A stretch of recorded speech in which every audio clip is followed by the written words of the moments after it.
और शाहीन आफरीदी कप्तान, बाबर आज़म, मोहम्मद रिजवान, फ़खर जमान, सैम अयूब, इफ्तिखार अहमद, मोहम्मद नवाज़, इब्रार अहमद, उसामा मीर, हारिस रऊफ़, वसीम जूनियर, ज़मान ख़ान, आमिर जमाल,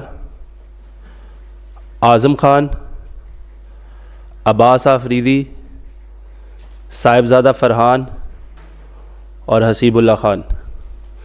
तो ये 17 लोग हैं जो पाकिस्तान को T20 स्क्वाड में जाएंगे और पाकिस्तान को रिप्रेजेंट करेंगे। शादाब ख़ान पे अपडेट ये है कि Shadab Khan is a very important member of Pakistan T20 cricket and he is a white ball specialist. Unfortunately season खेलते हुए उनको जो है वो इंजरी हुई थी, उनका एंकल ट्विस्ट हुआ था, जिसकी वजह से अभी भी उनको 2 वीक्स लगेंगे रिहैब कंप्लीट करने के लिए और उसके बाद जो है वो 2 वीक्स के बाद अवेलेबल होंगे बॉलिंग के लिए। सो शादाब इस टूर पे नहीं जा रहे। मोहम्मद हारिस जो है उनको भी हमने रेस्ट करवाया है इस सीरीज़ में, क्योंकि कुछ परफॉर्मर्स थे जो फर्स्ट क्लास के थे। हमने देखा कि हारिस की क्या कैपेबिलिटी है और गोइंग फॉरवर्ड क्योंकि हारिस हमारे प्लान का हिस्सा है, सो हम चाहते हैं कि हम लोग जो अपना पूल ऑफ प्लेयर्स है उसको थोड़ा और वसी करें, जिसकी वजह से हम लोगों ने हारिस को इस टूर पे जो है वो रेस्ट दिया है। उसके अलावा आई होप कि ये लड़के जो हैं ये जाके परफॉर्म करें और अब आप लोगों के जो सवाल हैं उनका मैं फिर उस तरीके से जवाब देता रहूँगा।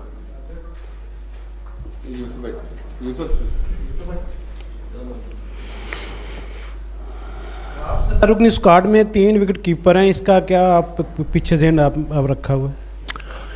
देखें, जब भी आप टीम पिक करते हैं और आप ये देखते हैं कि क्या चीज़ जो है वो टीम के लिए बेहतर है, हमारे जितने भी ये तीनों बैट्समैन हैं, तीनों जो विकेट कीपर बैट्समैन हैं, they are the best performers domestic cricket में भी और इंटरनेशनल में भी जो रिजवान खेले हैं। और देखें, जो एक बहुत बड़ा बैरियर रहा है पिछले 3-4 साल में पाकिस्तान टीम को, ये है कि बैकअप्स हम लोग तैयार नहीं कर सके। Going forward into the world cup हम लोग ये चाहते हैं कि हमारा कुछ बैकअप तैयार हो और हम कुछ लड़कों को जो है मौका दें ताकि हमें पता चले कि वो कहाँ पे एग्जिस्ट करते हैं। हसीबुल्लाह ने क्योंकि मिडल ऑर्डर खेला था PSL में पेशावर ज़ल्मी के लिए और उसकी कुछ इनिंग्स बड़ी इम्पैक्टफुल रही हैं और ओवरऑल हमने देखा कि वो पिछले 2-3 साल से वाइट बॉल क्रिकेट में बहुत ज़्यादा परफॉर्मेंसेस दे रहे हैं।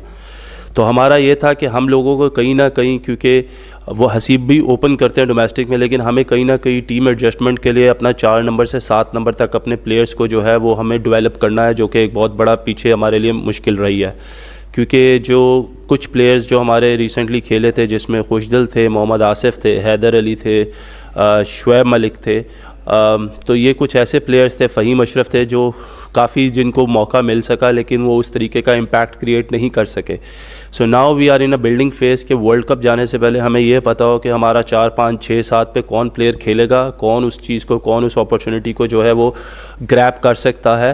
तो इसको मद्देनज़र रखते हुए भी हमने ये देखा कि Hasibullah is another best performer और he has that ability where his strike rate is also very high. तो हम इस तरह के प्लेयर्स को डेवलप करना चाह रहे हैं ताकि वेस्ट इंडीज़ में आगे जाके हम लोगों को कुछ खास प्रॉब्लम्स ना आए। वाह भाई, आपने शादाब की इंजरी का बता दिया है, साथ में एहसानुल्लाह और नसीम शाह भी एक लंबे अरसे से इंजरीज का शिकार हैं। मेडिकल पैनल की उनके हवाले से आपके पास क्या रिपोर्ट्स हैं? क्या वो PSL खेल सकेंगे या नहीं, और वो पाकिस्तान टीम में कब तक कमबैक कर सकेंगे? क्या वो आपके T20 वर्ल्ड कप के लिए प्लान का हिस्सा हैं? देखें, एहसानुल्लाह, शादाब ख़ान, मोहम्मद हसनैन, नसीम शाह, ये 4 वो लड़के हैं जो इस वक्त अनफिट थे। हसनैन, अच्छी खबर यह है कि हसनैन और नसीम ने जो है वो रिकवर किया है और इस वक्त नसीम जो है वो क्रिकेट एकेडमी में जो है अपना जो रिहैब है उसको प्रोसेस कर रहे हैं और होपफुली वो PSL तक, बिकॉज हम उन पे कुछ ज़्यादा लोड नहीं करना चाह रहे, तो PSL तक he will be available for his Islamabad United. Same as Mohammad Hasnain, वो भी अभी फ़िट होके वापस आए हैं और उनको भी अब हम लोगों ने एकेडमी में जो है हम उनको बुला रहे हैं ताकि हम उनको भी असेस कर सकें, क्योंकि गोइंग फॉरवर्ड ये हमारे एसेट्स हैं। एहसानुल्लाह अनफॉर्चुनेटली उसको अभी थोड़ा सा टाइम और लगेगा, सो आई एम नॉट श्योर कि अगर वो अभी इस दफ़ा PSL खेल सकेंगे या नहीं खेल सकेंगे। लेकिन शादाब भी हमारे लिए, जिस तरह मैंने कहा, is a very important player to us. तो उनका भी, क्योंकि ये जो एंकल की इंजरी हुई है उसके बाद वो भी एकेडमी आ रहे हैं, तो और वहाँ पे उनको रिहैब भी करवाया जाएगा। उनके साथ अरशद इकबाल भी हैं। सो हम लोग ऑलरेडी इन लड़कों पे हमारी नज़रें हैं और हम इनको इंशाल्लाह लेके चलेंगे। वहाब भाई, पहले तो बात करते हैं। शान मसूद जो है वो कप्तान है टेस्ट टीम के, पाकिस्तान T20 स्क्वाड का भी हिस्सा है वर्ल्ड कप में भी, और रेगुलर में जो सीरीज़ हुई है उसमें भी। तो उनको ड्रॉप करने की क्या वजह है? और दूसरा, आज़म खान जो है उन पर तनकीद होती रही है माजी में, उनकी शमूलियत हुई है, तो उनकी फ़िटनेस के हवाले से क्या कहते हैं? लेकिन मिडल ऑर्डर में दूसरी तरफ देखा जाए तो कोई स्पेस बाकी नहीं रहती। अभी कोई प्लेयर ऐसा नहीं था आज़म खान के अलावा जिन्होंने नेशनल T20 में परफॉर्मेंस दी, लीग्स में परफॉर्मेंस दी। तो इस हवाले से क्या कहते हैं? देखिए, आज़म को हम लोगों ने बड़ा क्लोजली वॉच किया है और एट टाइम्स ऐसा होता है कि आपको फ़िटनेस के ऊपर स्किल्स को आपको प्रेफर करना होता है। एक प्लेयर जो आपको मैच जितवा सकता है, I think that is much more important than anything else. Past में हमारा ये ज़रूर रहा है कि फ़िटनेस का लेवल होना चाहिए। इस पे हमारी आज़म खान से बात हुई है। We have given him a very clear message going forward कि we want to invest in you, but at the same time you have to respond as well. और ऑब्वियसली आप किसी से ये बिल्कुल नहीं एक्सपेक्ट कर सकते कि 10 दिनों में वो अपना 10-15 kg नीचे गिरा लेगा, but there is a way.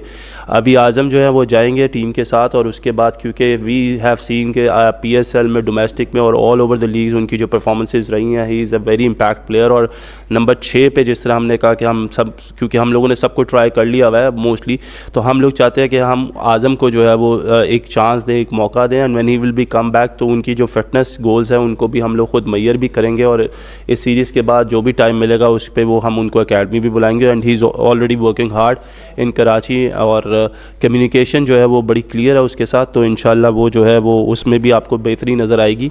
Going forward, Shan Masood was also one of the probables जिनका हम लोगों ने जिस पे डिस्कशन हुई थी।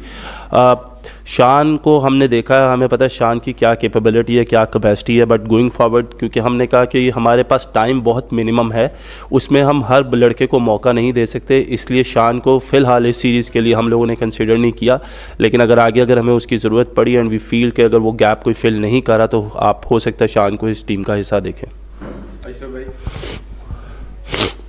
वाह भाई, बहुत से यंगस्टर पहली मरतबा इस सीरीज़ में नज़र आ रहे हैं। क्या जिस तरह भारत अपनी B टीम तैयार कर रहा है सीनियर के पीछे, क्या उसी का आप लेके चल रहे हैं कि भारत की तर्ज पर हम बैकअप प्लेयर्स का तैयार करें? तो क्या यही एक है? अशर भाई देखिए, मैं ये समझता हूँ कि आपके सीनियर्स प्लेयर्स के साथ आपका यंग टैलेंट होना बहुत ज़रूरी है। आपके कुछ प्लेयर्स ऐसे हैं जो पाकिस्तान को रिप्रेजेंट करते हैं और they are the best players going forward into the competitions. हमें बिल्कुल अपना बैकअप तैयार करना है, जिस तरीके से मैंने पहले कहा ओपनिंग स्टेटमेंट में कि हमारे पास अनफॉर्चुनेटली जितने भी हमने मिडिल ऑर्डर में प्लेयर्स ट्राई किए थे वो अनफॉर्चुनेटली उस तरीके से परफॉर्म नहीं कर सके और उनको बड़े मौके मिले। So now we have to look into the new talent way we will see कि वो लोग क्या प्रोड्यूस कर सकते हैं। ऐसा नहीं है कि जो इस टीम का हिस्सा नहीं है वो आगे जाते हुए हमारे प्लान का हिस्सा नहीं है। PSL is one of the best competitions in the world और उसमें अगर कोई परफॉर्म करता है तो we are having our eyes on them. But going forward हमें अपना बैकअप ज़रूर तैयार करना है। हमें पता होना चाहिए कि हमारे लड़के कौन हैं, कौन जो है वो पाकिस्तान को फ़ायदा दे सकते हैं। तो दैट इज़ अनदर रीज़न्स कि एक तो आपको अपने जो परफॉर्मर्स हैं डोमेस्टिक क्रिकेट के उनको भी प्रमोट करना चाहिए, उनको भी मौका देना चाहिए और उसके साथ आपके सीनियर प्लेयर्स को भी खेलना बहुत ज़रूरी है।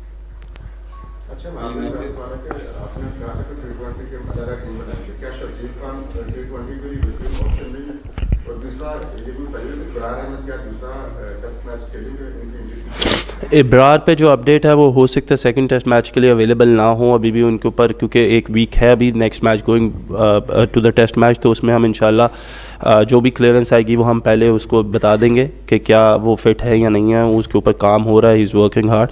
तो होपफुली फिंगर क्रॉस अल्लाह करे कि वो तैयार हो।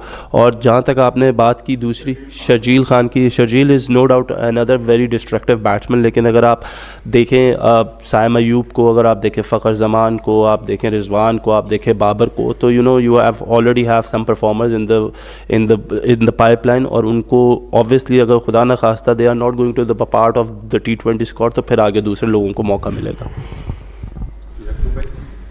जी वाह, ये हमेशा पाकिस्तान के लिए न्यूजीलैंड और ऑस्ट्रेलिया की जो पिचेस होती हैं ये मुश्किल क्रिएट करती हैं, तो आपने बहुत ज़्यादा लड़के नए डाल दिए हैं इसमें, तो आप नहीं समझते कि इन लड़कों के लिए ज़रा सख्त इम्तिहान आपने डाल दिया पहले शुरू से ही?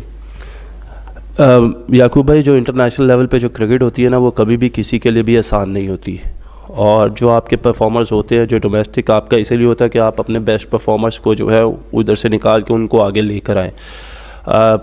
कंडीशंस मुश्किल ज़रूर है, लेकिन आप ये देखें कि अगर वो वहाँ पे क्लिक करते हैं तो उनका कॉन्फिडेंस कितना हाई चला जाएगा, और वो पाकिस्तान के लिए किस तरीके की परफॉर्मेंसेस करते हैं। मैं पहले कहता हूँ कि हमें फेलियर से नहीं घबराना चाहिए। ये जो हम लोगों ने लड़के सिलेक्ट किए हैं, क्योंकि मिनिमम टाइम है, ऐसा नहीं है कि हम इनमें से किसी ने परफॉर्मेंस ना की तो हम उसको राइट ऑफ कर देंगे बिल्कुल, या हम कह देंगे कि ये हमारे प्लान्स का हिस्सा नहीं है। लेकिन हमें कुछ ना कुछ एक्सपेरिमेंट्स करने हैं, हमें कुछ ना कुछ नए यंग टैलेंट को आगे लेके आना पड़ेगा, बैटिंग में स्पेशली, क्योंकि that is a concerning area for Pakistan team जो पास्ट में हम देखते आए हैं। सो होपफुली फिंगर क्रॉस के अल्लाह करे कि ये लोग परफॉर्म करें, और अगर ये अच्छी कंडीशंस में अच्छी टीमों के अगेंस्ट परफॉर्म करेंगे तो गोइंग फॉरवर्ड इनका कॉन्फिडेंस भी बेहतर होगा और पाकिस्तान टीम को भी इसका फ़ायदा होगा।